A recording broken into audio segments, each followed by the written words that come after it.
জয়ের পথে সঙ্গে সুজয়।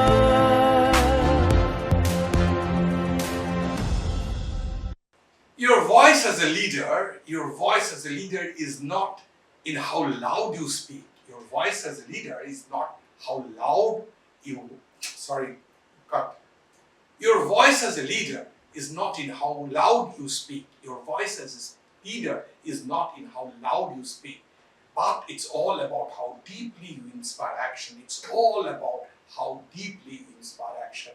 নমস্কার, জয়ের পথে সঙ্গে সুজয় আপনাদের স্বাগত। আমি প্রফেসর ডক্টর সুজয় বিশ্বাস এবং আজকে জয়ের পথে সঙ্গে সুজয়ের 497তম 497th এপিসোড 497 সপ্তাহ এবং আজকের সপ্তাহে আমার অতিথি শহরের পরিচিত সাইবার এক্সপার্ট মেহুল ভট্টাচার্য। নমস্কার Mehul, thanks for coming to my show. ধন্যবাদ দেব আপনাদের সকলকে যারা সপ্তাহের পর সপ্তাহ, মাসের পর মাস, বছরের পর বছর জয়ের পথে সঙ্গে সুজয় দেখে, জয়ের পথে সঙ্গে সুজয় বলে, জয়ের পথে সঙ্গে সুজয়কে করে তুলেছেন এক মুখে মুখে চলরাম। সঙ্গে রাখুন, দেখতে থাকুন জয়ের পথে সঙ্গে সুজয়। সাপ্তাহিক সাফল্যের সাথে the first rule of success, have a clear vision and purpose in life. Vision should be clear, but a vision না করতে পারে, a visionary can only be leader, a visionary can only be successful provided puts the right kind of effort. The second rule of success, discipline is more than motivation. Motivation is important. Motivation is regularly required. But with motivation, if discipline is not there, you fall out of track.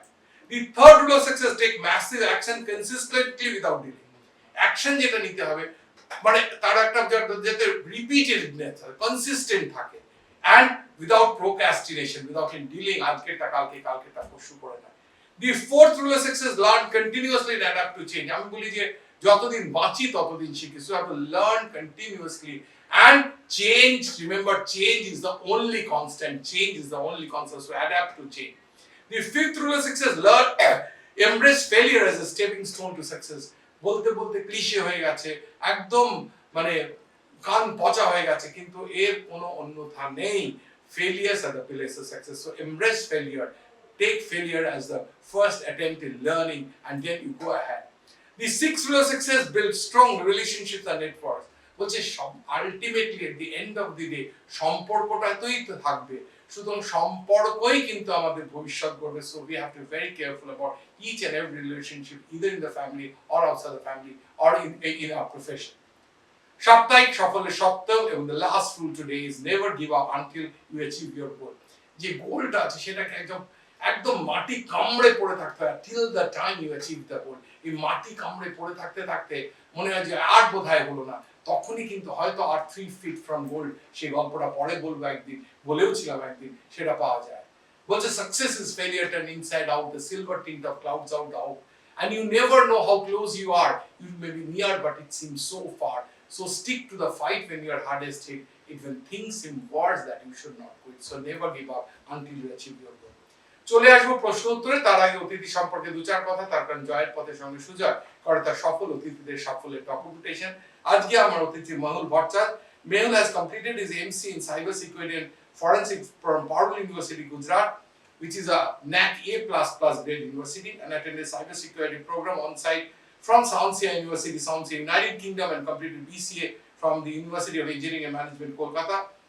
Conceptually strong with an innovative and analytical approach to work with an eye for detail, he has the ability to make deadlines, result-oriented, confident, and his IT skills includes information security, good knowledge of operating system like MS Windows and Linux, good knowledge of common networks and others. His professional experience, he volunteered at information sharing analysis at cyber crime first for a volunteer at Kerala Police Cyber Drone, যেটা আমি জানলাম যে এখন অবধি he is doing, registered on COP Connect app as certified cybercrime intervention officer, worked at Tech Defense Lab Solution, worked in Starkey Technologies Private Limited, worked in ISO, আমরা সবাই জানি ISO এর নাম, Indian Society of Ethical Hacking, and currently working in IT Origins Technologies Private Limited as SEO analyst. Mehul অনেকদিন ধরে কাজ করছে এবং he has started internship in security virtual internship program at SAP United States for 1 month. He has undergone cyber security virtual experience, MasterCard in New York Jobs Council, in USA during 1 month and also virtual program at PwC Switzerland for 1 month. He has done several projects in the cybercrime department. আমি এগুলো একদম প্রশ্ন উত্তরে চলে আসবো। প্রথম প্রশ্ন, are you born and brought up in Calcutta? No actually আমার জন্মটা বিহারে হয়েছে ধামারপুর। আচ্ছা। যেহেতু আমার বাবা সার্ভিস করে central গভর্নমেন্টে and he is doing a transferable job. So because of that I was born and brought up in Bihar. And after that, after completing my 8th standard, I came to Kolkata and settled. কলকাতায় এসে settle করো। এবার কলকাতায় এসে settle করে আজকে তোমাকে লোকে যে কজন চেনে কিংবা আমি তোমাকে দেখেছি এই জন্য যে তুমি সাইবার সিকিউরিটি নিয়ে কাজ করো। এই স্কুল কলেজের পড়াশোনা কতটা হেল্প করেছে এই সাইবার সিকিউরিটি? সাইবার সিকিউরিটি তো অনেক কম্পিউটার তো এখন লোকে বেসিক এডুকেশন ছাড়া, তোমার কি মনে হয় যে বেসিক এডুকেশন ছাড়া তুমি আজকে যে জায়গায় আসতে পারতে? অবশ্যই না স্যার, কেন কি আমি মনে করি যে প্রিলিমিনারি একটা এডুকেশন খুব দরকার, যেটা আমরা স্কুল এন্ড কলেজে পাই। আর যেহেতু আমি সাইবার সিকিউরিটিতেই স্পেশালাইজেশনটা করেছি, তো অবভিয়াসলি আমার কলেজের একটা বিরাট রোল আছে যে আজকে যে এই জায়গাটায় আমি বসে আছি সেই জায়গাটা আমি কলেজের জন্যই বসে আছি। একটা কথা বলি, মানে আমি কেন জিজ্ঞেস করলাম সেটা বলি যে আজকাল অনেকেই তো সবারই এক ছেলে এক মেয়ে, কি ম্যাক্সিমাম এক ছেলে এক মেয়ে, সো সবাই মোর অর লেস যারা একটু লেভেলে যাচ্ছে, ভালো জায়গায় পড়াশোনা করতে আসছে, they are come from middle class আর high middle class, high class families, তাদের মনে হয় যে প্যাশন ফলো করলেই হলো। বাট ইউ আর সেইং যে বেসিক এডুকেশনটা খুব দরকার। হ্যাঁ হ্যাঁ অবশ্যই, কেন কি প্যাশন সবার মানুষেরই থাকে। আমারও একটা প্যাশন আছে যে আমি একজন সাইবার সিকিউরিটি এক্সপার্ট হব, এবং সেটা আমি হয়েওছি। আগে আমার আরো অনেকটা পথ চলা বাকি আছে, কিন্তু হ্যাঁ আমার প্যাশনটা কিন্তু শুধুমাত্র ফুলফিল করা যেতে পেরেছে যেহেতু আমি এডুকেশনটাকে খুব বেশি ফার্স্ট প্রায়োরিটি দিয়েছিলাম। কেন কি আমাদের স্কুল আর ইউনিভার্সিটিতে কিন্তু আমাদের কম্পিউটার এডুকেশনটা দেওয়া হয়, এবং বাইরে কিছু ইনস্টিটিউশনসে দেওয়া হয়। যেরকম আমি যদি একটা ছোট্ট করে একটা উদাহরণ দিই, আমি যখন স্কুলে পড়তাম, যখন 1-2 তে পড়ি, তখন আমার সেই ভাগলপুর বিহারে যে সেন্ট জোসেফ স্কুলে পড়েছি, ওখানে আমাদের একটা কম্পিউটার ল্যাব ছিল ছোট করে। তো ওখানে আমাদের যে স্যার ছিল, সে আমাদের মাউসটা ধরা শিখিয়েছে, ওটাকে কি করে ক্লিক করতে হবে সেটা শিখিয়েছে, কপি পেস্ট ইত্যাদি ইত্যাদি ছোট ছোট জিনিসগুলো শিখিয়েছে, which মানে has played a big role in the Yes. coming years. আর ওইখান থেকেই কিন্তু আমার ইন্টারেস্টটা গ্রো করে, এবং ধীরে ধীরে আমি যখন আরো কম্পিউটার সায়েন্সের দিকে আমার ন্যাকটা যায়, তখন ফাইনালি যখন আমি 11th স্ট্যান্ডার্ডে কম্পিউটার সায়েন্সে চুজ করি, তখন আমি বুঝতে পারি যে আমাদের এই মুহূর্তে সোসাইটিতে কম্পিউটার ছাড়া কোনো কাজই সম্ভব না। সমস্ত জায়গায় আমাদের কম্পিউটার সায়েন্সটা ইউজ হচ্ছে। তো সেই কারণে আমি যখন আরো এগিয়ে যাই, তখন বুঝতে পারি যে সাইবার সিকিউরিটির রোলটা আমার মনে হয় এই মুহূর্তে কম্পিউটার সায়েন্সের সবচেয়ে বড় মেজর রোল। কেন কি এই সাইবার সিকিউরিটি আজকে যে আমরা এখানে বসে আছি, এটাও কোনো না কোনো জায়গায় একটা সাইবার সিকিউরিটির একটা রোল আছে। কেন কি যদি আমরা সাইবার সিকিউরিটি ইউজ না করি, ইমপ্লিমেন্ট না করি, ডেফিনেটলি হ্যাকারসও এখানে ইন্টারসেপ্ট করতে পারে। তো সেই হিসাবে আমার ওখান থেকে ইন্টারেস্ট গ্রো হয়। আমি তোমার এবার এইটাই তোমার ইন্টারেস্টের কথা পড়ে মানে নিশ্চয়ই ডিটেইলি জানতে পারবে, সবাই দর্শকরাও নিশ্চয়ই জানতে চাইবে যে everyone is concerned about cyber security. তোমার এবার জিজ্ঞেস করছি যে পারুল ইউনিভার্সিটি, তোমার একটু যেহেতু আমি একটা ইউনিভার্সিটিতে মানে বিলং করি, পারুল ইউনিভার্সিটি ন্যাক A++ ইউনিভার্সিটি। তা এই যে ন্যাক A+ ইউনিভার্সিটি ইজ মানে ভেরি ক্রেডিবল আর কি, একটা ন্যাক A++ গ্রেড বা পারুল ইউনিভার্সিটি ডিফারেন্সিয়েটেড কি, মানে যে ইউনিভার্সিটি এমনি চলছে, মানে তুমি তো এখন সারা ভারতবর্ষেই ঘোরাঘুরি করো, দেখো ইউনিভার্সিটি, ওয়েস্ট বেঙ্গলেও ভালো ভালো ইউনিভার্সিটি আছে, ন্যাক A++ পাওয়ার মানে ক্রাইটেরিয়াটা কি, কিংবা ক্রাইটেরিয়া মানে ন্যাক A++ পাওয়ার পারুল ইউনিভার্সিটি তুমি তোমার 2 বছর কাটে, এনসিএ 2 বছর ছিল, তো এটা তুমি কি দেখেছো? What was the differentiator in the university? Definitely যখনই ন্যাক A++ সার্টিফাইড হয় কোনো ইউনিভার্সিটি, তার এক্সপোজারটা ডাবল হয়ে যায় অন্য ইউনিভার্সিটির ক্ষেত্রে।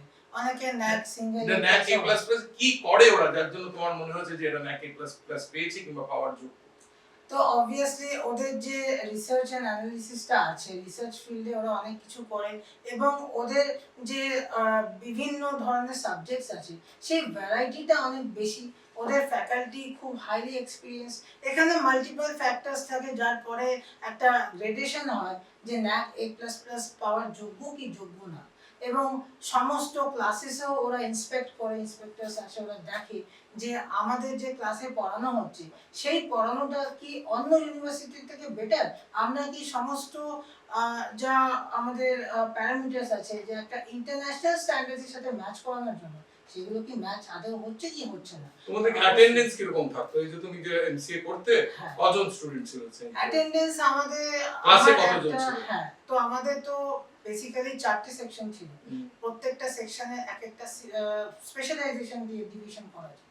তো আমার সেকশনে অ্যাটলিস্ট ওখানে 65 এর উপরে তো M65 এ অ্যাটেন্ডেন্স, রেগুলার অ্যাটেন্ডেন্স কিরকম থাকতো? রেগুলার অ্যাটেন্ডেন্স আমি বলতেই পারি এটা 65ই থাকতো। 65 ই থাকতো? খুব ওখানে প্রেসারাইজড একটা সিচুয়েশন থাকতো, আমাদের টিচার্সরা ভীষণ স্ট্রিক্ট ছিল। মানে 100% অ্যাটেন্ডেন্স হ্যাঁ, থাকতো? 100% অ্যাটেন্ডেন্স থাকতো। আচ্ছা, এক্সেলেন্ট। হ্যাঁ, কারণ কি যদি 100% এক্সিস্টেন্স না থাকে অবভিয়াসলি আমাদের প্যারেন্টসকে কল করা হতো। Oh, excellent. This is something that every university এবং should follow. একটা আমি ইনসিডেন্টও বলছি, আমি এখানে সিএইচ পাস করেছি, সার্টিফাইড এথিক্যাল হ্যাকার, আমি হ্যাকিংও জানি। তো যখন ওটা আমি প্রিপারেশন নিচ্ছিলাম, কোনো কারণে আমি হয়তো একটু কলেজে অ্যাটেন্ড করতে একটু অসুবিধা হচ্ছিল কয়েকদিনের জন্য, তো তখন আমার বাবাকে কল করে এবং ডাকা হয় যে আপনি আসুন এবং আপনার ছেলে আসে না কলেজে। Oh, তো excellent. তখন আমার বাবা ওদেরকে জানায় যে না আমার এবার আরেকটা প্রশ্ন করি, মানে একটুখানি পারসেপশন, যে এখন অনেক চেঞ্জ করেছে পারসেপশন, কিন্তু পারসেপশন যে বিহারে পড়াশোনাটা অত ভালো হয়, এইটা তুমি কোয়ার থেকে উঠেছো এবং কাজ করে তারপর আলটিমেটলি মাস্টার্স করেছো, তো এই বিহারের পড়াশোনা ভাগলপুরে তুমি বললে, হ্যাঁ, সত্যি বিহারে কি ইনফ্যাক্ট বিহারে পড়াশোনা যেরকম হয় না পারছে, এটাও আছে যে বিহারের ছেলে মেয়েরা, বিহার, ওড়িশা, ইউপি, এরা ইউপিএসসি তে খুব যায়, মানে এমনি হয়তো দুটো একটু যদি মিলিয়ে দাও, মানে এই জায়গাটা আমার কাছে একটুখানি ব্লাড আর কি। হ্যাঁ স্যার, আমি এটা একটা জিনিস বলতে চাই, এটা খুব ভুল ধারণা যে ভাগলপুর বা বিহারে এডুকেশনটা খুব লোয়ার ব্যাকওয়ার্ডে আছে। আমি এটা কখনোই এগ্রি করি না, কেন কি আমি নিজে ওখান থেকে উঠে এসেছি এবং ওখানে আমি সেফ কনভেন্টে পড়তাম। ডেফিনেটলি সেই স্কুলটা ভীষণ স্ট্রিক্ট ছিল আর আমাকে ডিসিপ্লিন কি হয় সেটা ভালো করে শিখিয়েছে। ও এক্সেলেন্ট, এক্সেলেন্ট। আমরা চলে আসি প্রথম একদম শেষে, আমরা তোমার এই সাইবার সিকিউরিটি ইন্টারেস্ট নিয়ে দ্বিতীয়ার্ধে কথা বলবো। আমি তোমাকে একটা জিনিস জিজ্ঞেস করতে চাই, যে আমি মনে করি না, আমি বিশ্বাস করি যে মোমেন্টস মেক এ লাইফ, মুহূর্তই জীবন তৈরি করে। যে মুহূর্ত চলে গেছে সেই মুহূর্ত বিল গেটসও যত বিলিয়ন ডলারসই, যতশো বিলিয়ন কি যত হাজার বিলিয়ন ডলারসই তাকে ফেরত পাবে। তোমার ছোট্ট জীবন অনেকটাই পড়ে আছে, তোমার জীবনের কোনো মোমেন্ট কি আছে যে you would like to cherish for the rest of your life? হ্যাঁ, চেরিশ করতে চাই। যেরকম আমি স্যার আপনাকে বলছিলাম একটু আগে যে আমার যে 12 স্ট্যান্ডার্ডের পড়াশোনা, আমি কিন্তু খুব বিশাল একটা যে স্কোর করেছি বা আমি ব্রিলিয়েন্ট স্টুডেন্ট ছিলাম, আমি একদম টপার ছিলাম তা না। আমার ক্লাসে টপার ছিল অনেকে, কিন্তু আমি এটা চ্যালেঞ্জ করে বলতে পারি যে টপার হওয়াটাই বা স্কুলে ফার্স্ট হওয়াটাই কিন্তু সবকিছু না, আমাদের ফিউচার এটা ডিসাইড করতে পারে না। যদি এরকম হতো তাহলে আজকে আমি সিটে বসতাম না। কেন কি পরবর্তীকালে আমি যখন বুঝতে পারি যে আমার কোন জায়গাটা ইন্টারেস্ট আছে, যখন এটা আমি রিয়েলাইজ করতে পারি, তখনই মনে হয় যে এটাই আমার মোমেন্ট আমার ঘুরে দাঁড়ানো, আর তারপরেই আমি নিজেকে ঘুরে দাঁড়ানোর জন্য প্রিপারেশন নিই। Excellent, excellent.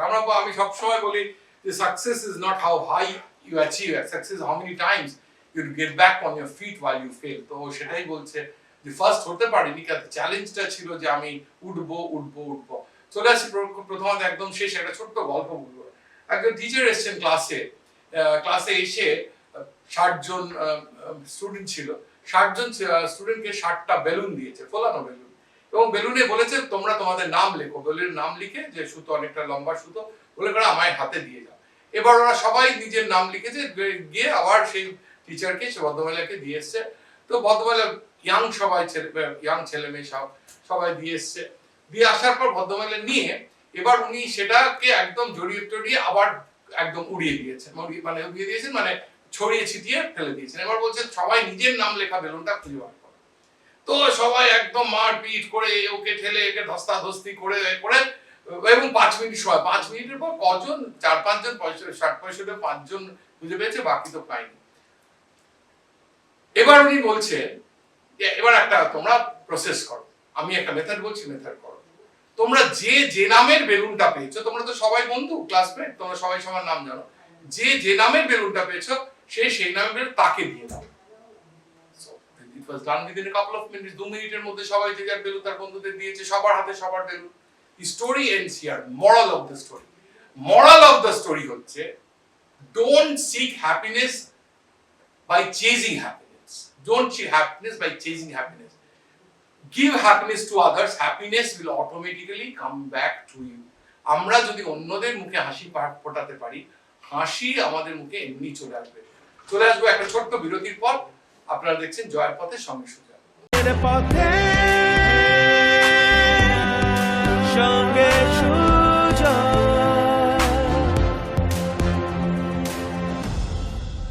চলে এলাম বিরতির পর। আপনারা দেখছেন জয়ের পথে সঙ্গে সুজয়। যারা প্রথম থেকে দেখেননি তাদের জন্য বলছি, আজকে 497তম এপিসোড এবং আজকের episode cyber expert of the city Mehul Bhattacharya. Mehul, একটু তোমার মানে পার্সোনাল লাইফ মানে ফ্যামিলির কথা শুনবো। তার কারণ আমি বলি যে তোমাকে তো সবাই সাইবার এক্সপার্ট হিসেবেই চেনে। আমি বলি যে ফ্যামিলি যদি ঠিক থাকে, ফ্যামিলি লাইফ থেকে, তাহলে পার্সোনাল লাইফ ঠিক থাকে, প্রফেশনাল লাইফ অনেক ভালো হয়। একটু বাবা মা মানে আত্মীয় স্বজন বন্ধু বান্ধব স্ত্রী একটু শেয়ার করছি। আমার বাবা একজন সেন্ট্রাল গভর্নমেন্ট অফিসার, ওনার ট্রান্সফার কি করে? উনি এনটিপিসি তে ছিল, ন্যাশনাল থার্ড কর্পোরেশন, এন্ড এখন উনি অ্যাডমিনিস্ট্রেটিভ ফিল্ডে আছেন। আচ্ছা, এনটিপিসি তে? হ্যাঁ, এনটিপিসি ছেড়ে দিয়েছেন, আচ্ছা। উনি অন্য একটা প্রফেশন আছে। আর আমার মা একজন হোম মেকার। আচ্ছা। এন্ড রিসেন্টলি আমার বিয়ে হয়েছে ফেব্রুয়ারি মান্থে। আমার ওয়াইফ একজন জার্নালিস্ট। ও কোথায় স্যার, কার সাথে? সে এখন লাস্ট কলকাতা টিভিতে কাজ করেছে। কলকাতা টিভিতে। তো এটাই আমার ফ্যামিলি, আমরা তিনজনে আছি, আমাকে মিলিয়ে চারজন। বাবা ভাই আমরা খুবই আচ্ছা, অ্যাকচুয়ালি এটা আমি একটু শেয়ার করতে চাই। তো আমার বাবা ছোটবেলা থেকেই যেহেতু ট্রান্সফারেবল জব অন্য বিভিন্ন জায়গায় ঘুরেছে, আমিও কোথাও গিয়ে বাবার সাথে থেকেছি, বাট সবসময় একটা লোনলিনেস ফিল করেছি যে বাবা সামনে থাকে না।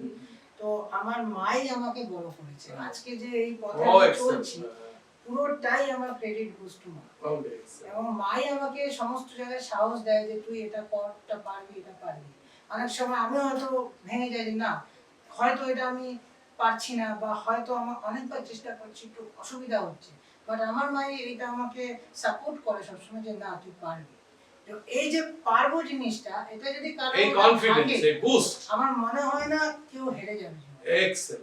এবার বলো তো, তোমার এটা আমার খুব জানতে, তোমাকে জিজ্ঞেস করা অনলাইনে জিজ্ঞেস করছি, তুমি আমাকে অ্যাপ্রোচ করলে জয়ের পথে সঙ্গে আসতে যাও, তুমি কবে থেকে জয়ের পথে, কখন এই প্রোগ্রামটার নাম শুনলে, আর তোমার কিসের জন্য মনে হলো যে এখানে এসে, মানে আমি তো যারা নাম করা লোকেদের তো করি, কিন্তু যারা আসতে চায় তাদের কথা বলতে চায় তাদেরও আমি ইনভাইট করি এবং এটা আমার প্যাশন অনুযায়ী করি। তুমি কখন শুনলে আর তোমার কেন এটা ভালো লাগে আর কেন আসতে চাইলে? তো এই শো এর ব্যাপারে আমি 2025 এর স্টার্টিং এ আমি জানতে পারি, এবং তখন থেকে আমি এই এপিসোডস গুলো ফলো করতে শুরু করি, এবং অনেক নামি দামি লোক এখানে আমার পরিচিত দু তিনজন এসেছেন।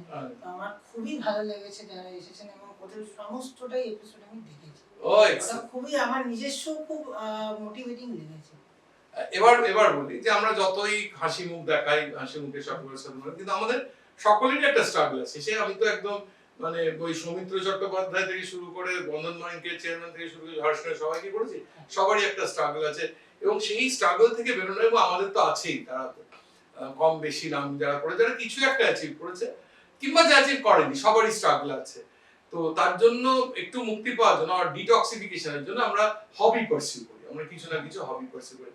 এবং আমি বলি যে হবিটা খুব ইম্পর্টেন্ট, তার কারণ এই আধ ঘন্টার মেয়ে তো কেউ দেখে না, আজকাল তো সোশ্যাল মিডিয়াতে অ্যাটেনশন 75 সেকেন্ড, তাই জন্য আমরা ঠিক করেছি এটা শর্টস করে ভেঙে দেবো।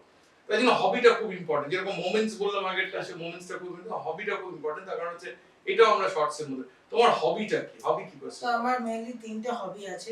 প্রথম হচ্ছে আমি খুব ভালো ব্যাডমিন্টন খেলি। ও এক্সেলেন্ট। আচ্ছা। আর দ্বিতীয় হচ্ছে আমি কিবোর্ড বাজাই, আমার একটু মিউজিক। আচ্ছা, ও গ্রেট। এবং থার্ড ছোটবেলা থেকে শিখেছো? হ্যাঁ, ছোটবেলা থেকে। এবং থার্ড হচ্ছে আমার খুব স্পিরিচুয়ালিটি ভালো লাগে। আমি খুব মাইথোলজিক্যাল জিনিসপত্র একটু ঘাটাঘাটি করি।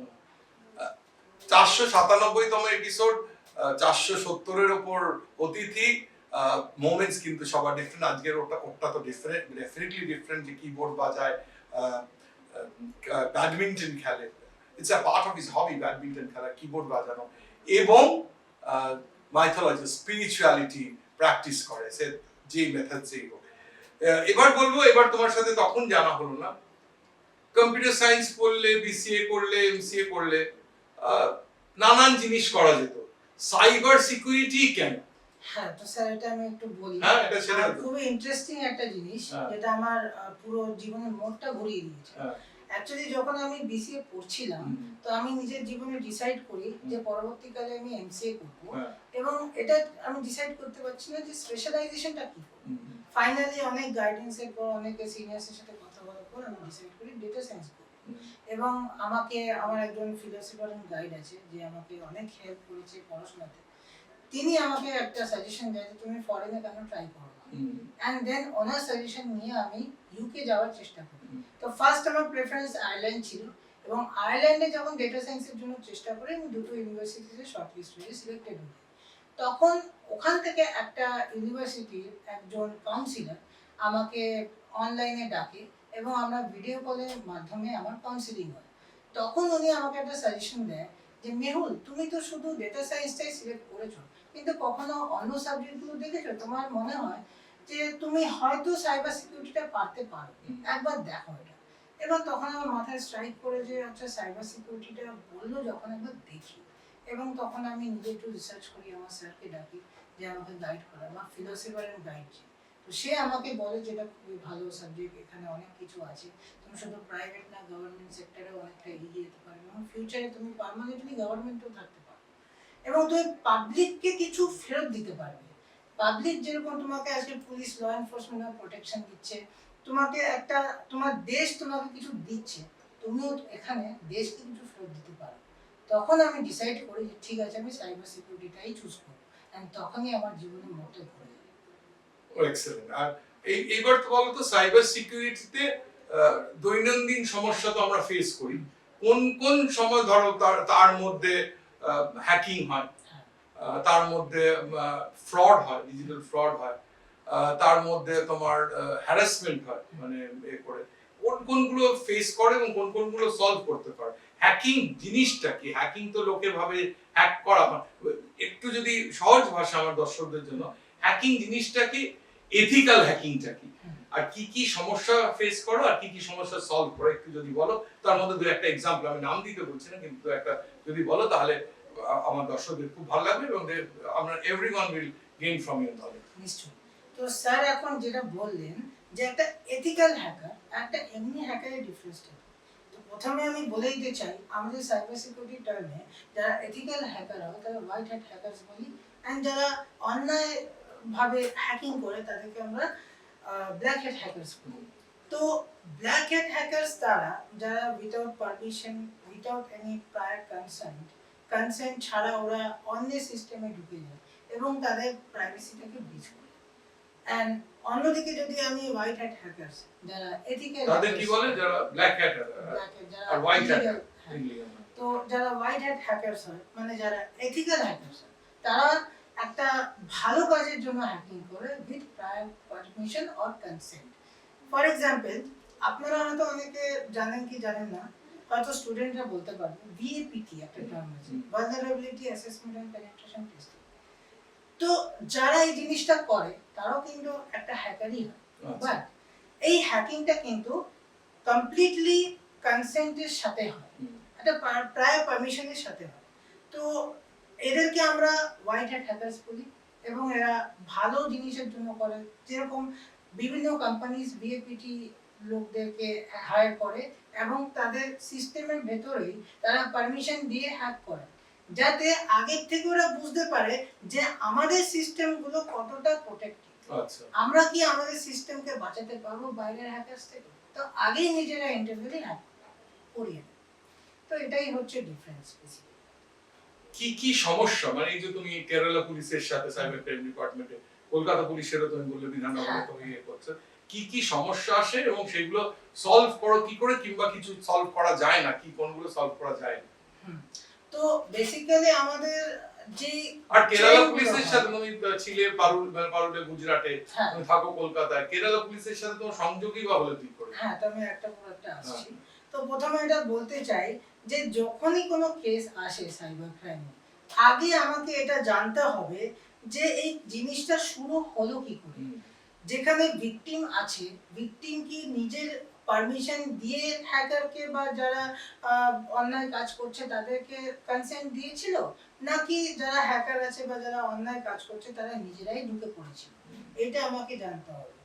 সেকেন্ড হচ্ছে মোটিভটা কি ছিল, ওদের কি কোনো খুব কনফিডেন্সিয়াল ডেটা চুরি করা ছিল, নাকি ওদের সমস্ত মনিটারি ব্যাপারটাকে ডিস্টার্ব করাচ্ছিল, মানে টাকা পয়সা ব্যাংক থেকে তুলে নেওয়া। তো এটা জানতে হবে। থার্ড হচ্ছে আমাকে এই মুহূর্তে সেই ভিকটিমকে কি করে আমি বাঁচাবো সেই হ্যাকার থেকে বা সেই অন্যায় লোক থেকে। ফোর্থ হচ্ছে যাতে ফিউচারে এই জিনিসটা না হয় তার জন্য আমাকে কি কি করতে হবে। এই চারটে স্টেপ দিয়েই আমি এগোই এবং আমি আশা করি সবাই এটা ফলো করে। কেরালা পুলিশের সাথে তোমার কি করে? কেরালা পুলিশের সাথে আমার যোগাযোগ যখন হয় তখন একটা কোয়েশ্চেন এসেছিল যে আমি ওদেরকে কি করে কন্ট্রিবিউট করবো, আমি তো ওয়েস্ট বেঙ্গলে আছি বা আমি বিভিন্ন জায়গায় যোগাযোগই বা কি করে? হ্যাঁ, যোগাযোগ হয়েছে কি করে, আমার ওখানে কিছু অফিসারদের সাথে, আমার যেহেতু সাউথ ইন্ডিয়াতে অনেক পুলিশ আইপিএস এর সাথে যোগাযোগ আছে, তো সেই ক্ষেত্রে ওরাই আমাকে যোগাযোগ কি করে সাউথ ইন্ডিয়ার তো সাথে তুমি থাকো তো ইস্ট ইন্ডিয়া? না, আমি ব্যাঙ্গালোরে ছিলাম এবং ওখানে এবং আমি একটা অর্গানাইজেশন আছে আইস্যাট বলে, ওখানে আমি কপ কানেক্ট বলে একটা প্ল্যাটফর্ম আছে, ওখানে আমি certified cyber crime intervention officer. তো সেই সূত্রে অনেক আমাদের দিল্লিতেও মিটিংস হয়, কনফারেন্সেস হয় সিকিউরিটি রিলেটেড, যেখানে সমস্ত বিভিন্ন রকমের কি রকম জেনারেল কমপ্লেইন আসে তোমার কাছে? জেনারেল কমপ্লেইনস আর যেরকম ডিজিটাল অ্যারেস্টে খুব একটা এখন ট্রেন্ড চলছে। দেন হচ্ছে যেটা আমি খুব শুনছি ফিশিং, যেটা আমাদের কোনো একটা মেইলে অ্যাটাচমেন্ট আছে, ওটা ক্লিক করে এবং কিছু ম্যালিশিয়াস সফটওয়্যার ডাউনলোড হয়ে যাচ্ছে, ওখান থেকে যেটা ডিজিটাল অ্যারেস্টের ব্যাপারে একটা ছোট্ট জিনিস বলবো যে আপনি একটা ভাবুন যে মানুষের যদি অ্যারেস্ট হতেই হয়, যদি কোনো একটা ল এনফোর্সমেন্ট এজেন্সি ঠিক করে যে আমি আজকে এই মানুষটাকে আমি অ্যারেস্ট করব, অবশ্যই সে ওয়ারেন্ট নিয়ে আসবে এবং ফিজিক্যালি আসবে। কখনো অনলাইনে বলবেন না যে আপনাকে আমি অ্যারেস্ট করব, হয় না, এটা সম্ভব না, আমাদের জুডিশিয়ারি ল এটা অ্যালাউ করে না। সেকেন্ড হচ্ছে কোর্ট, যদি আপনাকে কোর্টে কেউ হাজিরা দিতে বলে আপনাকে তো ফিজিক্যালি কোর্টে যেতে হবে, কখনো অনলাইনে কোর্টে হাজিরা হয় না, এটাও কিন্তু সম্ভব না, এটা আমাদের জুডিশিয়ারি ল অ্যালাউ করে না। তাহলে ডিজিটাল অ্যারেস্ট কি করে হচ্ছে? আমরা দেখছি এসবিআই ব্যাংকে এতগুলো পোস্টার লাগানো, সমস্ত ব্যাংকে দেখি আপনারা ওটিপি শেয়ার করবেন না, ডিজিটাল অ্যারেস্টের ফাঁদে পড়বেন না, স্টিল লোকে দেখে ওটা করছে। তার কারণ হচ্ছে দুটো সি, আমি দুটো সি ফলো করি। সি হচ্ছে একটা হচ্ছে কনসিয়াসনেস, একটা হচ্ছে কমন সেন্স। কনসিয়াসনেস হচ্ছে যে যখন আমার উপর কোনো একটা প্যানিক সৃষ্টি করা হচ্ছে, আমি কি নিজেকে স্থির রেখে ভাবতে পারছি যে আদৌ এটা প্যানিকের সিচুয়েশন কিনা। আর থার্ড হচ্ছে সেকেন্ড হচ্ছে কমন সেন্স। কমন হলো ডিজিটাল অ্যারেস্ট নামে একটা জিনিসই হয় না, তাই ডিজিটাল অ্যারেস্ট কেন নেব? এক্সেলেন্ট। চলে এসেছি একদম প্রোগ্রামের শেষে আর কি। আমি বলি প্রথম থেকে যে আমি এখন তো একটা আমরা ব্রাহ্ম মুহূর্ত, প্রায় সোমবার ইলেকশনের রেজাল্ট বেরোবে। আমি 10 বছর আগে 2016 2 জুলাই থেকে বন্ধন ব্যাংকের ফাউন্ডার চন্দ্রশেখর ঘোষকে দিয়ে প্রোগ্রাম শুরু করি। তারপর তো এই তুমি 497তম এপিসোড, অনেক লোকের সঙ্গে। আমার প্রথম থেকেই হয়েছিল যে আমি সোনার বাংলা করতে চাই। I want to be soldier in making সোনার বাংলা। সোনার তো কিছু হয় না, সোনার ছেলে, সোনার মেয়ে, সোনার সঙ্গে সোনার বাংলা করার সৈনিক হতে চাই। তোমার কি মনে হয় যে কি করলে আমরা সোনার বাংলা করতে পারবো? সোনার বাংলা অবশ্যই করা যাবে। বোধহয় আমাদের ওয়েস্ট বেঙ্গলে এই মুহূর্তে একটু প্রসেসটা স্লো চলছে বা ডেভেলপমেন্ট হচ্ছে। আমি এটা কখনোই বলবো না আমাদের এখানে ডেভেলপমেন্ট নেই, অবশ্যই অনেক ডেভেলপমেন্ট হচ্ছে, অনেক অফিসেস খুলছে, অনেক কিছুই ঘটছে। তো অবশ্যই আমরা একদিন সোনার বাংলা করতে পারবো। এটা শুধু আপনার স্বপ্ন না, আমারও স্বপ্ন। আমরা প্রত্যেক পশ্চিমবঙ্গের যারা নিবাসী আছে তাদের সবারই এটা একটা স্বপ্ন। এক্সেলেন্ট। অতিথি যখন এরকম উত্তর দেয় আমার ভীষণ ভালো লাগে এবং প্রত্যেক দিনের মতো আমি রিপিট করি যে সোনার বাংলা শুধু কোনো রাজনৈতিক দল নেতা নেত্রী করবেন না, সোনার বাংলা করবেন আপনার আমার মতন সোনার বাঙালি। আসুন হাতে হাত ধরি সোনার বাংলা করি, হাতে হাত ধরি সোনার বাংলা করি, হাতে হাত ধরি সোনার বাংলা। আমার শেষ প্রশ্ন, তুমি যদি আমার এপিসোড দেখেছো, তুমি বলে দেখেছো প্রত্যেক দিনই কিন্তু 7 রুলস অফ সাকসেস থাকে এবং সেই 7 রুলস প্রত্যেক দিন ডিফারেন্ট থাকে। এই কোনোটাই আমার শুধু করা না, ডেফিনেটলি অনেকগুলোতে আমি বিশ্বাস করি। এগুলো সাকসেসফুল লোকেদের কোনো সময় বলেছে রুলস অফ সাকসেস করে, কোনো সময় নিজের সাফল্যের কথা বলে সেগুলো কোলেক্ট করা থাকে এবং কোনোদিনই কোনো দিনের একটা কপি এন্ড পেস্ট থাকে না। কেন আই বিলিভ যে if you keep hammering on the same tune dent তো হবে। তা 10 বছর ধরে কোটি কোটি লোক দেখছে, তার মধ্যে 1% আমার কথা থেকে ইন্সপায়ার্ড হয়ে থাকে, তুমি যেরকম বলেছো তোমার ভালো লাগে, so I feel that my job is done. কেন আমি এটা আউট অফ প্যাশন করেছি। আমার শেষ প্রশ্ন, টিম জয়ের পথে সঙ্গে সুযোগ তার অতিথি নির্বাচনের সাফল্য নিয়ে আমিও যখন তোমার এটা পেয়েছি এবং দেখেছি তোমারতে দেখেছি you do a sort of job which is very relevant সেটা। তো তুমি বলো যে তোমার দুটো প্রশ্ন লাস্টের এটা করছি, কেন একটা প্রশ্ন পড়া হয়নি। আগামী দিন তুমি কি দেখতে পাচ্ছ? আগে বলতাম 5 বছর, এখন world is changing every day, সুতরাং আগামী 5 বছর বলবো হাউ ইজ দ্য ফিউচার এবং what is your recipe for success, whatever you have achieve and whatever you want to achieve, your formula for success, your advice for success for my viewers. Most of them are young because they come from my institution where I served for the last 18 years, Techno India, Kimba South Point, Kimba Jadpur, Kimba College, যেখানে আমি পড়েছি। নাও তো এখন তো প্রথম তো স্টুডেন্টদের শুরু হয়েছিল, এখন তো 8 থেকে 80 সবাই হচ্ছে, এত এপিসোড হয়ে গেছে, এত অতিথি চলে এসেছে। সো একটা হচ্ছে যে how do you see the future for your profession and what is your advice for success for the young generation, for people, mostly the young generation. So future is in aspect of cyber security, আমি এটাই বলবো যে cyber security definitely প্রচন্ড grow করছে। প্রত্যেকটা institution, প্রত্যেকটা অর্গানাইজেশনে cyber security ছাড়া চলতেই পারছে না। এবং একটা জামা কাপড়ের যেখানে বিজনেস চলছে বা যেখানে ফুডের বিজনেস চলছে ওখানেও সাইবার সিকিউরিটি লাগছে। পুলিশ এবং So this is a growing field and this is going to grow. Yes. এবং যেটা সাকসেসের যেটা কথা বললেন, আমি একটাই ওয়ার্ড বলবো, সেটা হচ্ছে ডিসিপ্লিন। Oh, discipline. কেন বলছি?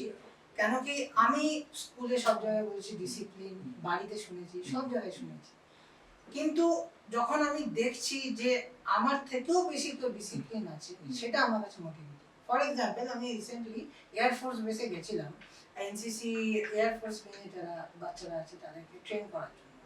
তো তখন ওদের যে ডিসিপ্লিনটা আমি দেখলাম, আমার মনে হয় আমরা কিছুই না, আমাদেরকে আরো অনেক গ্রো করতে হবে। তুমি যদি আজকে খেয়াল করে দেখো, আজকে second rule of his success ছিল discipline is more important than motivation.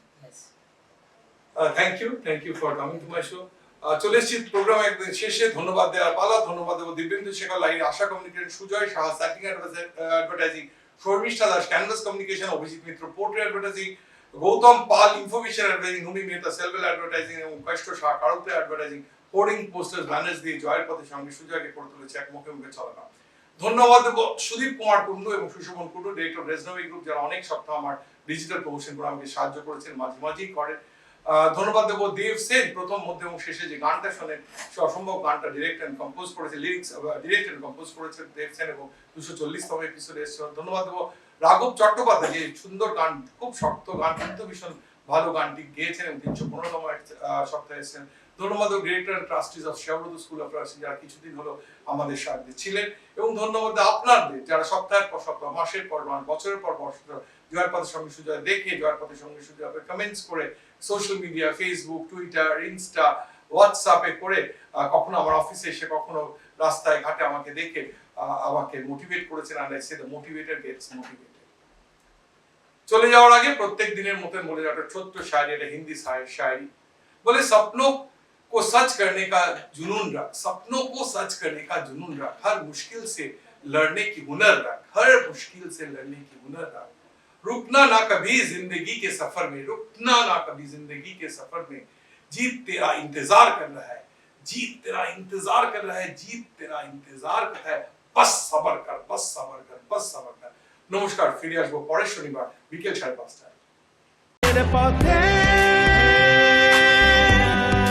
সঙ্গে